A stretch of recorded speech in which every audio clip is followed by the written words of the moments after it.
변수 a와 b의 값을 교체를 해달래요. 근데 어쨌든 조건을 보면 출력 예시대로 나와야 된다고 하죠. 그렇죠?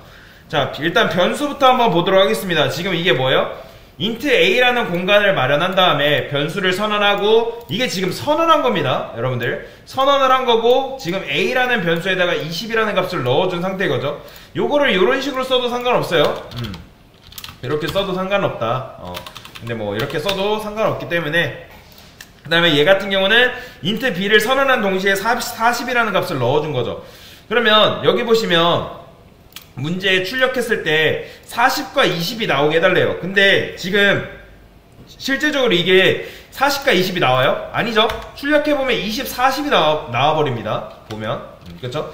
20, 40이 이렇게 나오잖아요. 그 이유는 당연히 요게 20이고 요게 40이기 때문에. 근데 여기서 이제 수정 가능 지역에서 뭔가를 건들면 여기서 출력했을 때 A가 40이 나오는 거고 B가 20이 나오는 거죠. 그쵸? 그래서 어떻게 하면 되는 거예요? 자, 제가 변수는 뭐가 가능하다 말씀드렸죠? 변수는 오직 변수는 재활용이 가능하다라고 말씀을 드렸어요. 그 다음에 변수에는 값을 하나밖에 못 담아요. 근데 여기서 여러분들 키워드는 변수는 재활용이 가능하다기 때문에 여기서도 어떻게 하면 된다? 변수를 재활용을 하시면 됩니다. 여기다가 A는 40, 그 다음에 B는 20 이렇게 넣어주면 되는 거죠. 그렇죠? 이게 왜 가능해요? 이게 변수는 재활용이 가능하기 때문에 A에다가 기존에는 A의 값이 20이었는데 13번째 라인에서 A가 뭘로 나는 거예요? 40이라는 값이 들어온 거죠. 그러면 기존의 값은 어떻게 된 거예요? 날아갑니다. 기존의 값은 날아가 버리고 요 40이 그 자리를 차지하는 거예요. 왜요? 변수에는 오직 값이 하나밖에 들어오지 못하기 때문에. 그래서 이런 식으로 처리를 하면 된다. 근데 이렇게 하면 된다 안 된다? 요거 안 됩니다. 요렇게 하게 되면 아까도 말씀드렸지만 컴퓨터가 int a를 이 녀석을 말하는지 이 녀석을 말하는지 컴파일러가 몰라요. 그렇기 때문에 요렇게 정의를 해주시면 안 되고 요렇게 써주셔야 됩니다. 자, 중복이 안 되니까. 그래서 이런 식으로 출력하게 되면 A는 40이 나오고 B는 20이 나오는 거죠. 이렇게. 자, 그 다음 문제 한번 풀어볼게요. 어디 있어요? 요거죠. 자, 요것도 그대로 복사해서 가져올게요. 자, 요번에는 이제 출력 예시대로 나오는 건 동일한데 조건이 뭐냐면 숫자 사칙연산을 사용할 수 없대요. 여러분들 사칙연산 뭐예요? 플러스, 마이너스, 곱하기 그게 사칙연산이라고 하는 거잖아요. 그쵸? 뭐 우리가 프로그래밍 언어에서 사칙연산을 안 배웠지만 여러분들이 수학 시간에서 배웠기 때문에 사칙연산이 뭔지는 알고 계세요. 그쵸? 그러면 요거는 동일해요. 요건 더 이상 설명 안 드릴게요. 근데 여기서 A가 40, B 20 나오면 되는 거예요. 그러면 자 실질적으로 이렇게 하면 되는 거 아니에요? 여기다 A 40하고 B 20 하면 되는 거잖아요. 그런데 여기 조건에서 뭐라고 해요?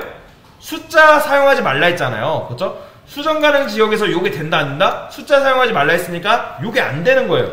그러면 자 분명히 그러면 강사님이 대입력 구분자 기준으로 좌측에 있는 건 변수라 했고 우측에 있는 건 값이라고 했기 때문에 A 플러스 A 이렇게 하면 되는 거 아닌가? 그러면 A에 40 들어가잖아. 여기 20이고 20이기 때문에 40 들어갈 거 아니에요. 그런데 여기서 뭐라 했어요? 사칙연산 하지 말래요. 사칙연산. 그러면 이것도 땡인 거죠. 자, 그래서 자 이렇게 하신 분들이 계실 거예요. 대입연산자 기준으로 우측에 있는 게 값으로 작용하기 때문에 얘를 이렇게 넣어주면 되지 않을까? 라고 생각하신 분들은 굉장히 센스가 있는 분들입니다. 변수에 대해서 잘 이해를 하고 계신 거예요. 왜냐면 얘는 지금 여기다 B 하게 되면 얘는 변수예요? 40이에요? 그쵸? 40인 거죠. 그쵸? 그러면 A를 출력하면 뭐가 되는 거예요? 당연히 40, 그렇죠. 40이 당연히 이렇게 출력이 되는 거예요. 그러면 이렇게 하신 거면 진짜 잘하신 거예요. 왜냐면 이 부분을 굉장히 어려워하시기 때문에 제가 잘했다고 말씀을 드리는 겁니다. 그러면 그걸 응용해가지고 그러면 B는 이렇게 해주면 되지 않을까? 이렇게까지 했어도 저는 잘했다고 칭찬을 드리고 싶어요. 근데 이렇게 하면 아쉬운 게 뭘까요? 출력을 해봐야겠죠. 근데 뭐 나와요? 40 나와요. 보이죠? 이게 왜 그럴까요? 이 원리를 알고 넘어가는 게 중요합니다. 그냥 정답만 딱 쓰고 끝나는 게 아니라 원리를 이해해야 돼요. 지금 여기다가 여러분들이 이게 40인 걸 알고 A에다가 지금 뭐 넣어준 거예요? 그러면 40 넣어준 거죠. 그러면 변수는 재활용이 된다고 분명히 말씀을 드렸어요. 그러면 제가 재활용이 된다는 건 뭐예요? 기존의 값은 어떻게 된다 했어요? 날라가고 재활용한 값이 들어온다고 말씀을 드렸잖아요. 그러면 지금 16번째 라인에서는 A는 분명히 40이에요. 그러면 여기 얘는 뭐예요? 변수예요? 40이에요? 그렇죠. 얘 40인 거예요. 왜요? 여러분들이 여기다가 40 넣어준 거잖아요. 요거랑 똑같은 거예요, 지금. 그러면 도대체 어떻게 될까요? 자, 방법이 있어요. 자, 제가 변수는 여러분들 뭐라 했죠? 공간이라고 말씀을 드렸어요. 그러면 여러분들이 일상생활을 한번 생각을 해봅시다. 그러면 일상생활에서 여러분들이 예를 들어서 중요한 자료가 있어요. 근데 여러분들이 가지고 있는 중요한 자료가 있는데 그 자료를 보통 어떻게 해요? 백업하잖아요. 그죠? 뭐 예를 들어서 구글 드라이브나 뭐 아니면 USB나 어떤 폴더에다가 여러분들의 중요한 자료를 어떻게 해놔요? 넣어놓잖아요. 그러면 얘네의 공통적인 특징이 뭐예요? 공간이에요. 얘네도 공통적인 게 공간이 있다라는 특징이 있는 거죠. 이해되시나요? 그러면 우리도 어떻게 해야 돼요? 중요한 자료, 즉 우리에게 생각하는 요 중요한 자료라는 건 뭐냐면 요 값이에요. 요 값. 데이터. 그러면 걔를 중요한 자료를 어떻게 백업을 시키려면 어떻게 해요? 보관할 수 있는 공간이라는 게 필요한 거잖아요. 근데 이 A라는 공간과 B라는 공간은 한계가 있어요. 왜요? 얘네들은 데이터를 이미 갖고 있기 때문에. 그래서 우리는 어떻게 된다? 새로운 공간을 창출해야 된다. 그래서 저는 int c라는 변수를 만들 겁니다. 이게 지금 변수라는 int c라는 공간을 새롭게 마련한 거죠. 그래서 저는 뭐 할 거냐면 A라는 데이터 값을 백업을 시킬 겁니다. 어떻게? int c라는 공간에. 그러면 지금 c의 값은 뭐가 되는 거예요, 결국에는? 여기서 A는 뭐예요? 얘 변수예요? 20이에요?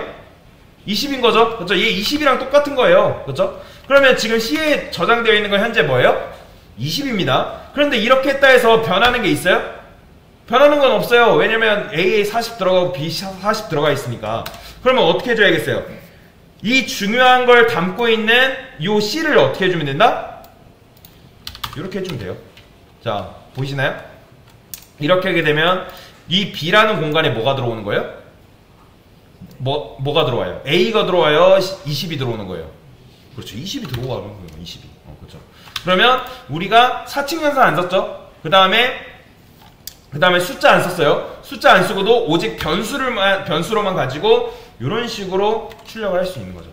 이걸 뭐라고 하냐면 변수 수합이라고 합니다. 변수 수합. 요거는 굉장히 많이 쓰이는 스킬 중에 하나예요. 나중에 알고리즘 문제를 풀거나 어떤 뭐 정렬 알고리즘이나 뭐 다양한 알고리즘이 있는데 그런 알고리즘에서 굉장히 많이 쓰이는 기법 중에 하나라고 보시면 됩니다. 이걸 뭐라고 한다? 변수 수합이다. 이거는 굉장히 중요하기 때문에 여러분들이 잘 알고 계시면 좋습니다. 그래서 이런 식으로 숫자랑 사칙연산 쓰지 않고도 이런 식으로 문제를 풀 수 있다라고 보시면 되겠습니다. 네, 이상입니다.